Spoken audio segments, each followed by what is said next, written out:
Agora a empresa, se ela está comprando, ela vai debitar estoque, creditar fornecedores, contas a pagar, pelo valor da compra. Só que eu entendo que essa escritura ela não está feita da forma correta se ela está pelo valor de 2 milhões. Se eles consideram, não, a gente está vendendo por 2 milhões e o resto é variação.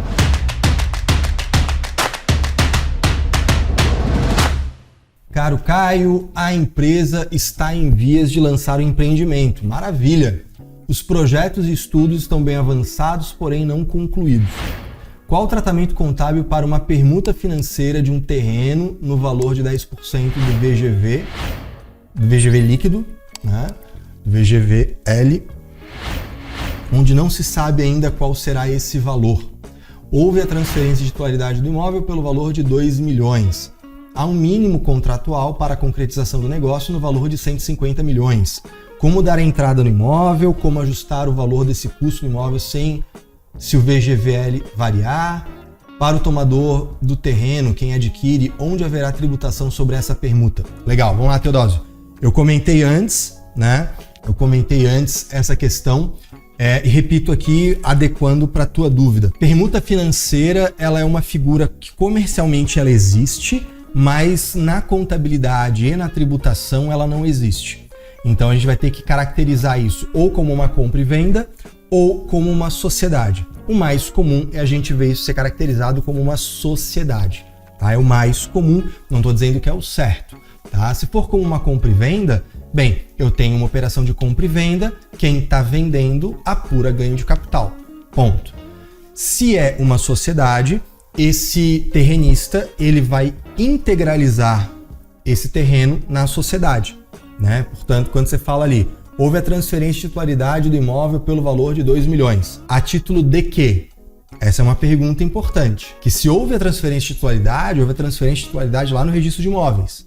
Foi como compra e venda ou foi como integralização de capital? Isso já vai dizer pra gente. Suponho que isso... Porque assim, a ordem deveria ser outra, né? Deveria ser como é que a gente vai fazer essa operação. Ah, falou, compra e venda. Beleza, então é compra e venda. Então, eu estou comprando um terreno e vou pagar a prazo e a gente definiu um valor variável, né? Você tem um fixo e um variável, né? Então, ó, tem um mínimo contratual de 150 milhões. Se é compra e venda, né? O vendedor, o terrenista, está dizendo, ó, estou vendendo por 150 milhões mais uma comissão.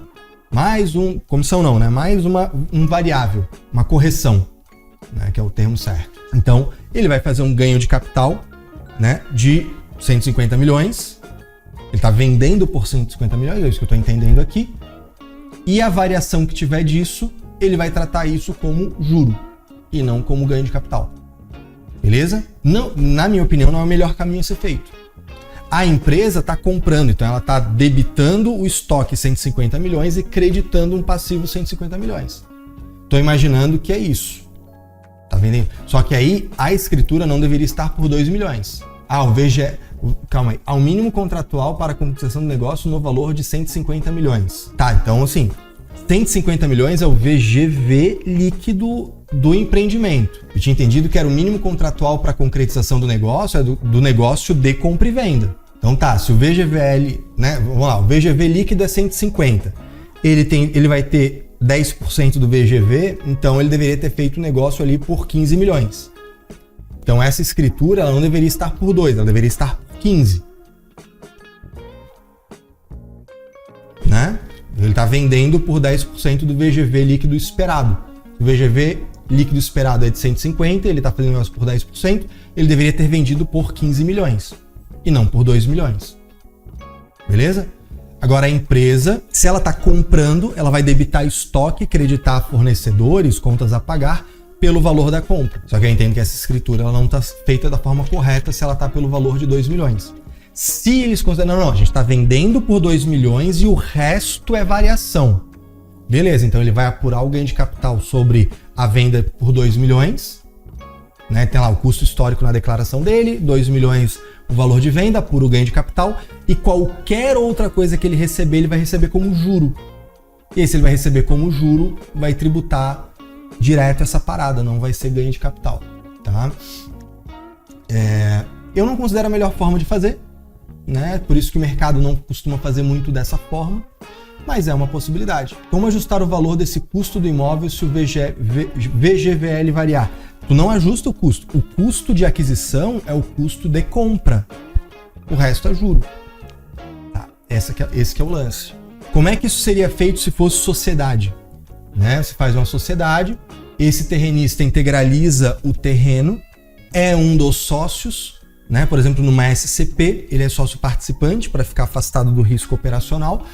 E aí você tem um acordo de sócios, né? No contrato da sociedade você prevê distribuição de lucro desproporcional e você tem um acordo de sócios prevendo essa prerrogativa de rendimentos para ele. Dentro quando houver lucro, ele vai fazer direito a tanto. Né? Tem a substância econômica para essa distribuição de lucro desproporcional. Tá? É uma possibilidade? Sim, também é uma possibilidade. Tá? Aí mudaria bastante a forma de fazer o negócio. Tá bom? Mas é isso.